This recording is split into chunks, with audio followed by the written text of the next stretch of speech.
Recevons tout d'abord avec plaisir Sadek Selam. Sadek Selam, vous êtes universitaire. Vous êtes un des premiers universitaires finalement à avoir étudié la perception de l'islam en France et son évolution depuis les années 80 notamment. Vous êtes l'auteur de très nombreux ouvrages. On peut citer par exemple Être musulman aujourd'hui. Et plus récemment, on peut citer La France et ses musulmans, un siècle de politique musulmane qui a été publié donc, si je ne m'abuse, en 2006 chez Fayard. Donc vous allez nous montrer et nous parler donc de la présence de l'islam mystique en France, puisque, comme je le disais, l'islam mystique est présent dans l'ensemble de l'islam, mais aussi sur notre territoire, et a beaucoup influencé les intellectuels français jusqu'à maintenant. Alhamdulillahi wahdah, salatu wassalamu ala man la nabiyya ba'dah. Une communication comme celle que je vous fais s'est avérée assez malaisée à préparer, parce que toute l'histoire lointaine de l'islam en France a été négligée par les grandes disciplines qui sont censées s'occuper de cela. Nous avons une très bonne sociologie de l'immigration, mais qui a décrété dès le début que le facteur religieux n'est pas un paramètre pertinent, donc il décide de le négliger. Et puis, vous connaissez l'inflation éditoriale sur l'islam en France, mais qui remonte rarement plus loin que le bref séjour de l'Ayatollah Khomeini dans la banlieue ouest en 78, parce qu'il ne parle que de l'islam politique. Alors, c'est encore plus difficile de cibler sur les groupes de prière mystiques, puisque l'histoire de l'islam lui-même était négligée. On est amené à faire une recherche en bout d'allumette comme ça pour essayer de satisfaire la curiosité de plus en plus grande du grand public.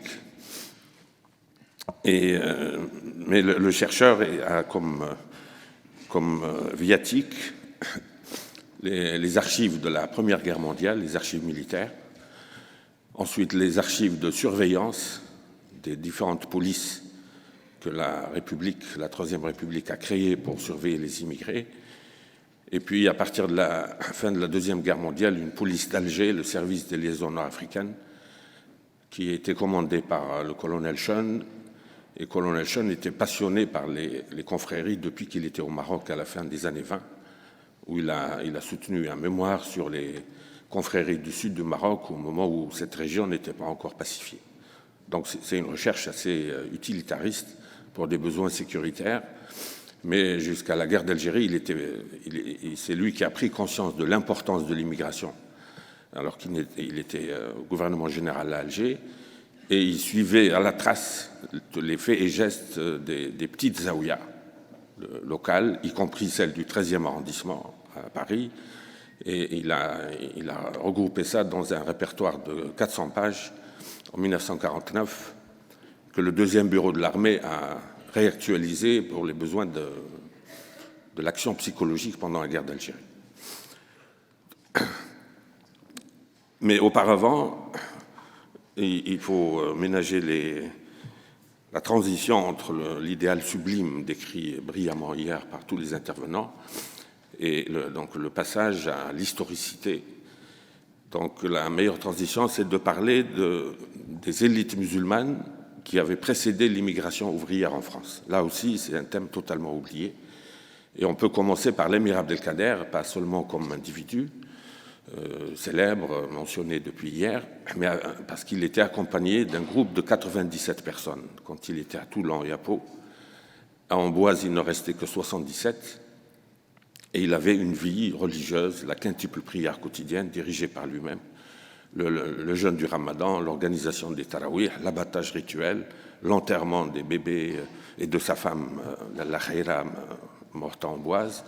Donc vous avez tous les problèmes là qui sont étudiés dans le Nouvel Observateur, peut-on être musulman et français, qui ont été réglés à l'époque sans problème, et surtout avec l'aide de Napoléon III, à partir de quand il l'a libéré, et il lui a même permis de voter pour le plébiscite de 1852. Or, l'émir Abdelkader a reçu la visite d'un érudit de la ville de Blois, qui a passé une journée avec lui et qui a écrit un article vraiment où il a montré sa fascination. Et cet article est publié dans le bulletin de la Société savante de Blois. Et je suppose qu'un enfant de la bourgeoisie catholique de Blois, comme René Guénon, a dû lire cet article dans les bibliothèques paroissiales ou municipales. Et je suppose que cette fascination pour l'émir Abdelkader a été transmise d'une génération à une autre. Et je suppose que l'intérêt pour l'islam de Guénon, qui est passé par toutes sortes d'étapes, a été stimulé par cette lecture. Or, du séjour de l'émir Abdelkader à Amboise notamment, il faut retenir que parmi les 77, il y avait un jeune de 20 ans qui avait perdu toute sa famille. C'était le fils d'un des officiers des réguliers de l'émir qui était mort, et l'émir l'a amené avec lui. C'est le seul qui a adopté le costume européen. Et il avait pour habitude de quitter le château pour aller passer l'après-midi le dimanche à Amboise. Et l'entourage de l'émir Abdelkader croit avoir senti l'odeur de l'alcool à son retour. Et il demandait à l'émir Abdelkader de le réprimander, de lui faire la leçon. Or, l'émir Abdelkader ne l'a jamais fait. Il se contentait de mentionner très furtivement cette affaire dans le doua, après la prière. Il se contentait de dire « Allahumma hdi shababana » que Dieu guide notre jeunesse. Et c'était une des habitudes de l'émir Abdelkader. Il n'appliquait pas, certains comme Moustapha ibn Tami disaient il faut le tazir, il faut le bastonner. Or l'émir, non. Il faisait allusion et il semble qu'il ait arrêté de boire. Ensuite, il faut corriger une idée reçue sur l'émir Abdelkader. On fait croire dans des ouvrages assez sérieux qu'il se serait versé dans l'étude de la mystique après la fin de son combat en Algérie militaire. Or, ce n'est pas vrai du tout. Même en Algérie, il était rahbanun fil layli wa farisun fil nahar. Il était anachorète la nuit et cavalier le jour. Et dans les différents châteaux où il a séjourné, il s'adonnait à une vie mystique, comme le révèle le notable de Blois. Et il a, au début de ses textes, il dit « Inni aktubu fi sakina ». J'écris dans la paix intérieure. Sakina, c'est un terme coranique. Nazal sakinata fi qulubil mu'minin. Il dit « Je n'écris ni pour un poste, ni pour un diplôme, ni pour une médaille, ni pour un prix. J'écris dans la sakina. » Et il médite sur la condition humaine. Et avec comme seul viatique la culture du Torah, comme on dit en arabe islamique médiéval. Il ne connaissait pas grand-chose à la philosophie des Lumières. Il paraît qu'il a eu accès à quelques textes de Kant, comme le Cheikh Al-Alaoui s'est fait traduire Bergson par la suite. Mais avec pour seul viatique le patrimoine arabo-islamique médiéval, il a pu être l'interlocuteur des grands, les ecclésiastiques, les philosophes qui venaient le voir. Donc c'est quelqu'un qui il a montré que dans le Torah, il y a des éléments de modernité, qui n'a pas épuisé sa mission et qu'on peut y trouver des sources d'inspiration. Les autres musulmans sont devenus très nombreux à Paris notamment après la fin de la politique des Tanzimat, après l'arrivée au pouvoir du sultan Abdelhamid. Donc il a fermé le Parlement, il a renvoyé les députés, il a mis fin à la monarchie constitutionnelle. Les intellectuels modernistes qui étaient attachés à cette politique ont immigré pour la plupart en France. Et il y avait une communauté assez nombreuse. On parlait de 1000 intellectuels, pas seulement des étudiants, des intellectuels de haut niveau qui participaient au débat et à une sorte d'ijtihad émanant de la société civile, très loin des islams officiels. Alors on en a deux qui sont arrivés la même année, en 1878, c'est le romancier libanais maronite Fars Chidiaq, mais qui s'est converti à l'islam en arrivant à Paris. Et l'autre, c'est Abu Nazara, qui était un juif égyptien, venu pour les mêmes raisons et qui s'est converti à l'islam à Paris. Donc il faut croire que l'ambiance était assez favorable à ce genre de changement. Et ensuite, on a la date charnière là, que j'ai mise comme dans mon livre, c'est l'année 1895. C'est l'année où on a créé le comité pour la construction d'une mosquée à Paris. Il a fallu 30 ans pour que ça arrive à un résultat. Ensuite, on a ouvert le carré musulman au Père-Lachaise, alors que tous les livres de droit interdisaient l'enterrement des musulmans. C'est grâce aux comptistes qui étaient au Conseil de Paris que les jeunes ottomans qui avaient eu des morts ont eu une dérogation. Et il y avait un projet de médersa, l'Institut d'études supérieures.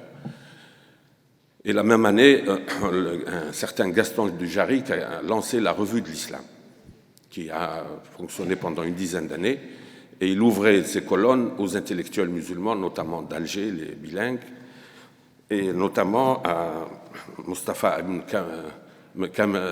Kamel ibn al-Khouja, qui avait lancé un mouvement féministe à Alger en 1895, et après avoir écrit un livre, L'Iktirath bi Huquq al-Inath, préoccupation au sujet du statut de la femme en islam. Et c'est ce livre qui a eu une influence sur quelqu'un de plus connu par la suite, Qasim Amin, qui a écrit Tahrir al-Mar'a.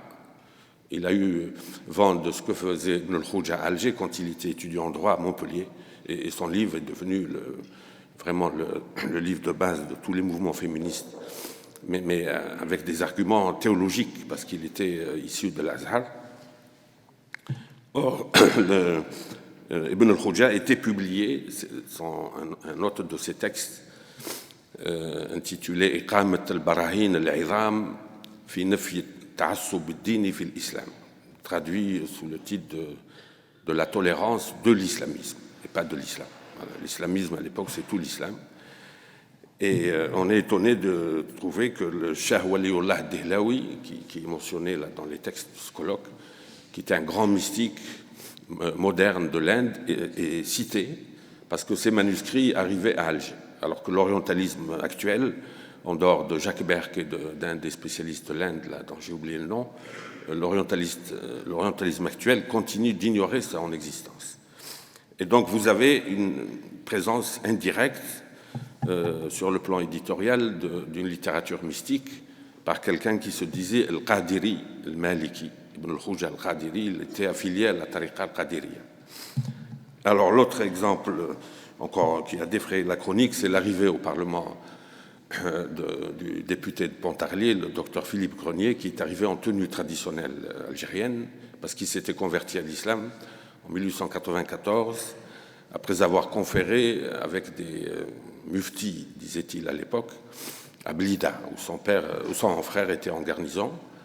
Et on sait maintenant que c'est grâce au Cheikh Chouaïbi, qui était imam à Blida, et Cheikh Chouaïbi était issu d'une confrérie de l'ouest du Sahara vers Mazouna, et qui avait une affiliation mystique. Troisième et dernier point concernant les intellos de l'époque, c'est le Christian Cherfis, Abd al-Haq. C'était un philosophe comtiste qui s'est converti à l'islam et qui a présidé la fraternité musulmane créée à Paris en 1907. Et cette fraternité a eu un rayonnement qui n'a cessé qu'après l'ouverture d'un lieu pour l'islam officiel, c'est-à-dire la mosquée de Paris, pour laquelle il a milité pendant 20 ans. Or, dans un de ses textes, Christian Cherfis mérite à lui seul un colloque comme celui-là. Tellement il est oublié, tellement c'est très riche. Il considérait que le plus important dans l'œuvre de Comte, c'est la partie religieuse qui est totalement ignorée par les... On ne retient que le fondateur de la sociologie. Or, Christian Cherfis a dit, après avoir étudié l'évolution de la pensée de Comte, il dit il évoluait vers l'islam. Et Comte donnait comme recommandation il faut le maximum du respect, respect total et sympathie pour l'islam, cette religion qui exige de ses fidèles le maximum d'altruisme avec le minimum de métaphysique. Et Christian Cherfis a dit « Moi, je continue l'évolution de Comte » et il se convertit à l'islam. Et on trouve des références dans ces très grands textes à un traité de théologie de mystique, les Lawa'ih, traité de soufisme, traduit en Angleterre là, par un orientaliste et puis un Indien musulman en 1906. Donc vous avez une présence chez une élite et un intérêt pour la mystique. Maintenant, on en arrive à l'islam ouvrier, qui est arrivé en nombre au moment de la Première Guerre mondiale, par le biais des ouvriers qui assuraient l'arrière quand les ouvriers français allaient faire la guerre, et puis les soldats eux-mêmes. Là, on est vraiment bien lotis et dotés de documents d'archives. Vous avez dans les archives de services historiques de l'armée de terre toutes sortes de rapports où le commandement recommandait de faciliter la vie religieuse aux musulmans. Et on avait même des fatwas de commande. Un général demandait à un cheikh de tariqa pour lui délivrer une fatwa pour démontrer que le djihad est une obligation, disait-il, mais le vrai djihad, c'est dans l'armée française, pas dans l'armée allemande. Parce que l'action psychologique allemande était redoutable, et puis l'Allemagne était l'allié du calife qui a proclamé le djihad. Et ça, c'est intéressant à signaler pour les auteurs là, sur le djihadisme aujourd'hui. Le djihadisme, c'est l'armée française qui a fait l'apologie du djihad pendant toutes les guerres mondiales. Mais pour aller vite, moi, je me contente des manuscrits dans lesquels se trouvent consignés de très longs poèmes composé par un simple caporal-chef, mais on s'apercevait qu'il avait un grade dans la confrérie dans la Zaouia d'Ouar d'origine. Et là, le poème le plus intéressant, il est dû à un certain Mustafa ibn Tabti, qui était de la Qadiriya de la région de Mostaganem, qui a composé 65 vers pour décrire tout ce qui s'est passé depuis qu'ils ont pris le bateau à Oran, l'arrivée à Sète, le voyage par train, les conseillers municipaux avec les drapeaux qui viennent les saluer, hommes et femmes. C'est la première fois qu'ils voyaient la mixité. Et puis, arrivé au front, il était heurté par le fait qu'on laisse les cadavres de soldats musulmans plusieurs jours sans les enterrer, alors que dans la tradition musulmane, on les enterre le jour même. Et donc, si vous voulez, il a réagi avec sa sensibilité de muqaddam de la confrérie, d'abord aux difficultés du froid, la froideur de l'accueil en dehors des conseillers municipaux, de l'indifférence religieuse et puis les périls de la guerre. Et donc, il dit, il n'a pu résister que grâce à la baraka du gardien de Bagdad, de Sidi Abd al-Qadir al-Jilani. Et il révèle son identité et son affiliation à la Qadiriya tout à fait à la fin des 65 vers. Alors, on peut vous lire quelques vers. Notre canon gronde en tonnerre, Seigneur, voyez ses effets sur les ennemis d'Allah, c'est-à-dire les Allemands. Ô protecteur de Bagdad, pâtre d'Al-Hamra, fils de Khayra, tu as ramené ceux qui étaient exilés au loin. C'est une félicité pour toi, défenseur de Bagdad, maître des humbles qui éprouvent tes adeptes par des subterfuges. L'amour que je te voue augmente sans cesse, ô protecteur de Bagdad. Tel un tison de braise, il me brûle le corps. Par les mérites de ton ancêtre Mohammed, ô Seigneur de Bagdad, par la vertu de la louange, le hamdou, c'est la sourate, la liminaire, et de la sourate al-Baqarah, par la dignité des ermites, des ascètes, ô maître de Bagdad, par les faveurs des tolbas et des disciples, sache que l'ordonnateur de ces rimes, Mustafa ibn Tabt, se trouve exilé. Et donc des gens comme lui sont restés en France. Ce qui fait que toutes les grandes confréries maghrébines ou de l'Afrique subsaharienne se sont trouvés très rapidement dans les années 20 représentés dans l'immigration et leur muqaddam servait de sorte d'aumônier de l'immigration à la manière des prêtres polonais qui étaient dépêchés de là-bas pour encadrer les travailleurs polonais pratiquants catholiques.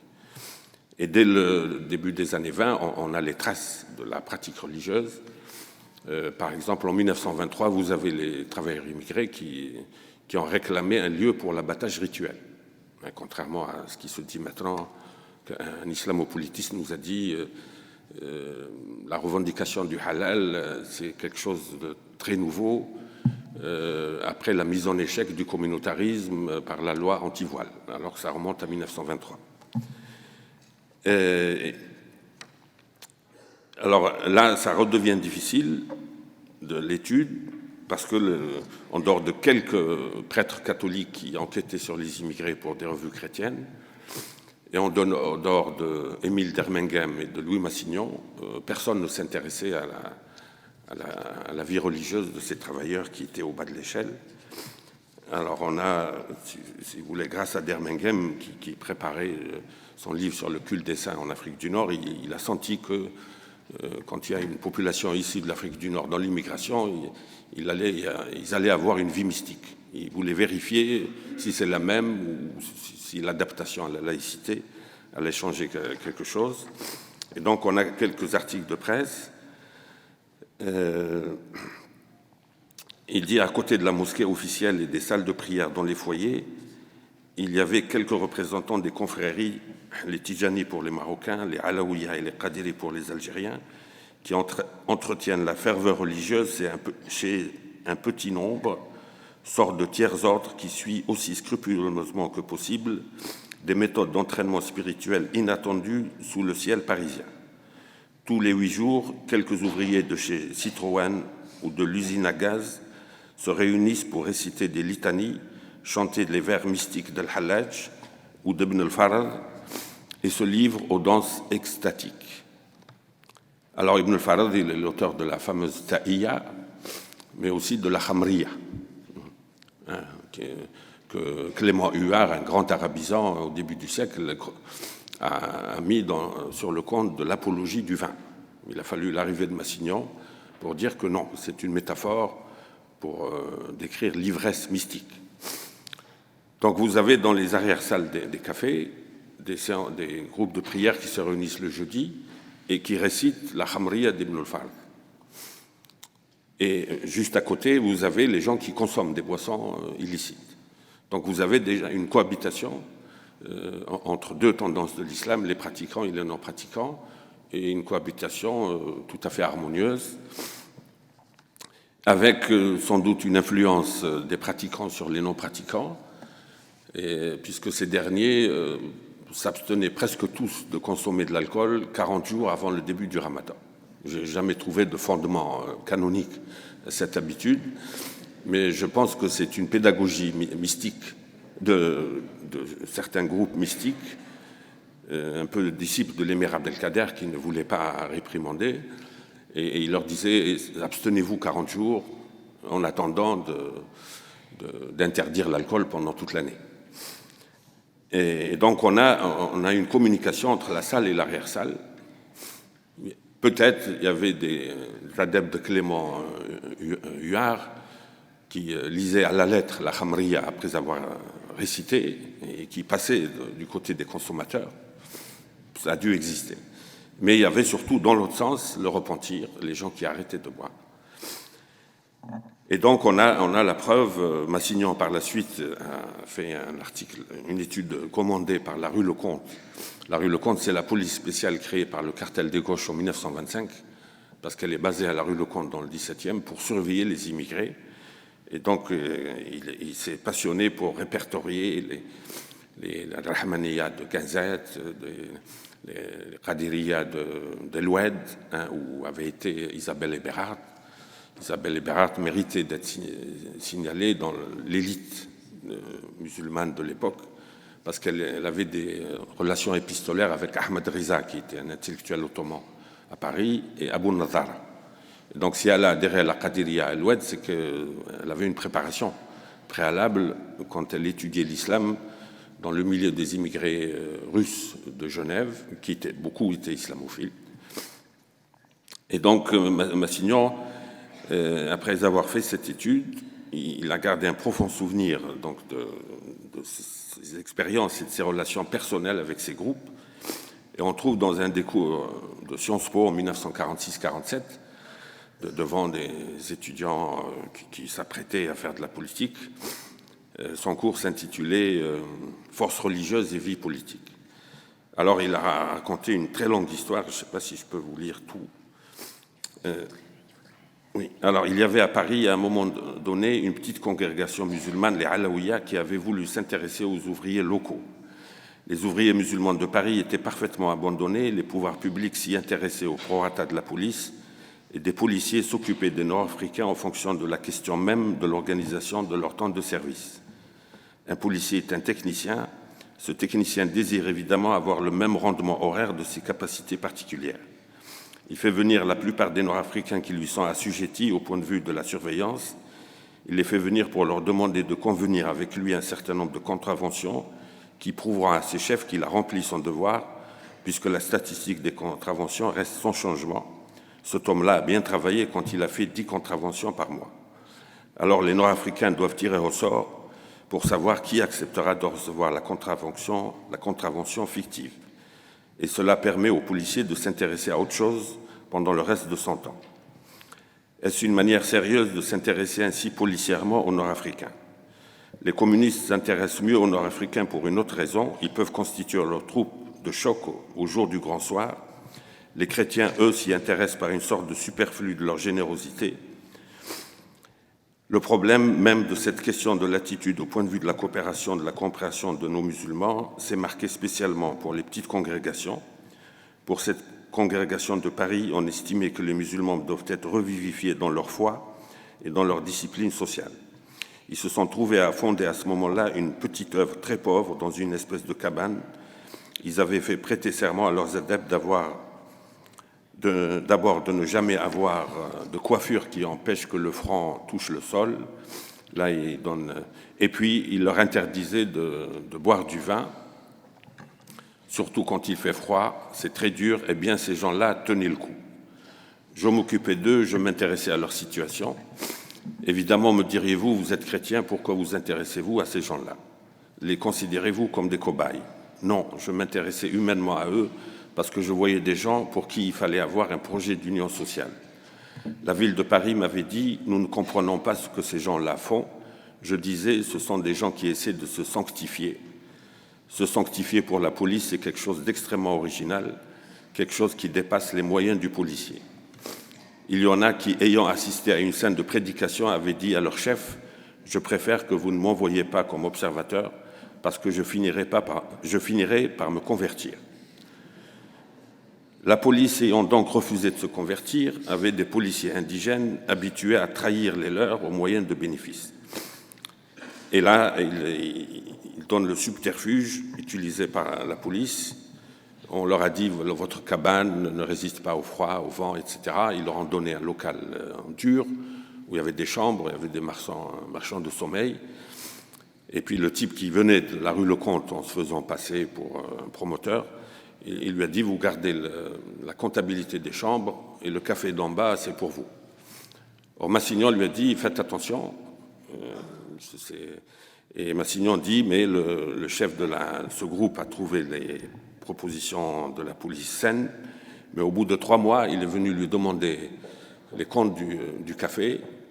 Et comme il n'en avait pas, il a dit on a embarqué noblement cette congrégation vers l'Algérie, où les règlements de police sont solides et sérieux. » Donc, si vous voulez, même la vie spirituelle la plus apolitique faisait l'objet d'une surveillance vraiment tatillonne.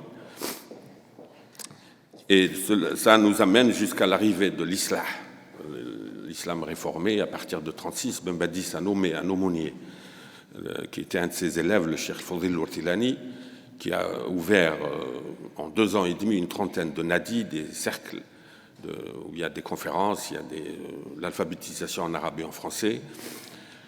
Et au moment où, alors qu'en Algérie, il y avait des querelles parfois très vives entre les confréries et certains prédicateurs des ulama comme le Cheikh Taïb el-Ourbi, en France, il y a eu une bonne entente, une cohabitation entre les deux, qui est symbolisée par l'intitulé même d'une association à Marseille qui s'appelait la Zaouia Madrasa. Zaouia, ça connote le confrérisme, et la Madrasa, c'est une terminologie spécifique à l'association des ulama qui ouvrait des médersa et des natis. Et c'était le signe d'une volonté de conciliation entre les deux. Et donc, ça nous amène jusqu'à la Deuxième Guerre mondiale, où, à nouveau, on a eu recours aux aumôniers dans l'armée. Le djihad, il suffit de lire de Marange, le général de Marange, qui a fait la campagne d'Italie, où il dit on poussait les soldats musulmans au cri de Allahu Akbar, le djihad, fi sabilillah, etc.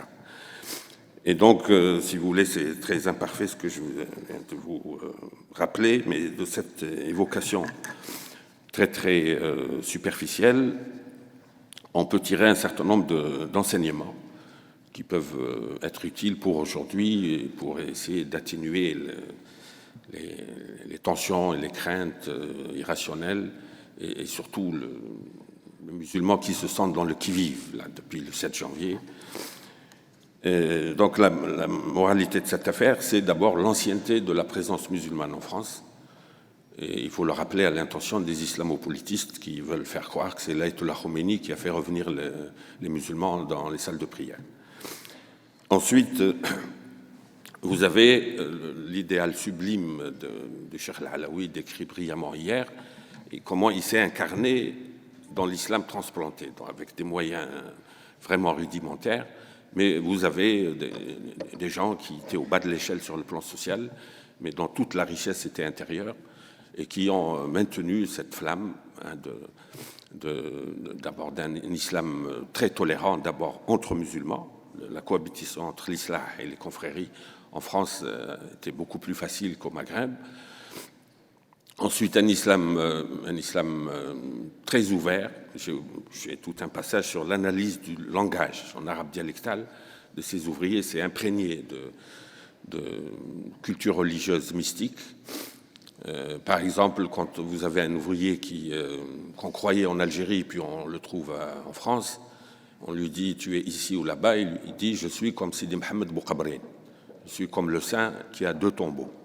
Vous savez, oui, je vais arrêter. Oui.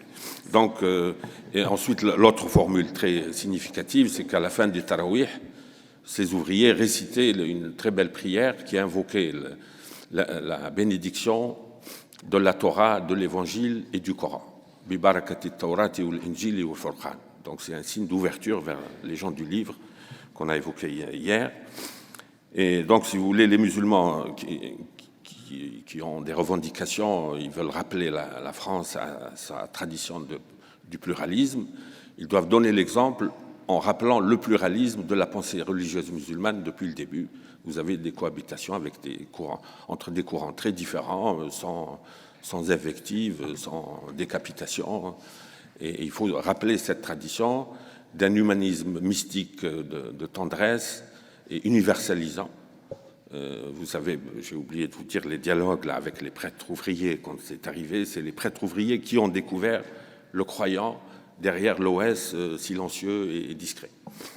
Et donc, pour les affaires d'aujourd'hui, on nous interpelle à chaque fois qu'il y a une crise dans le monde musulman, et ces crises font souffrir les familles musulmanes de cet islam mystique vraiment ouvrier. On peut tirer une plateforme éducative pour nos jeunes, à condition d'avoir des espaces d'expression scientifique et intellectuelle de l'islam, comme le revendiquait Harkoun vainement et de manière récurrente. Et je pense qu'il faut renouer d'abord avec l'élite d'avant l'immigration ouvrière et s'inspirer du bon exemple de ces ouvriers qui n'ont pas éprouvé le besoin de changer de théologie et de Coran. Là, je termine. Non, mais il faut vraiment laisser passer. D'accord. Merci. Donc, Sadek Selam. je termine une phrase. Donc, cette plateforme-là nous apporte la culture qui permettra qui fera en sorte que pour chacun de nous, autrui puisse devenir un prochain. Je vous remercie, je m'excuse d'avoir dépassé.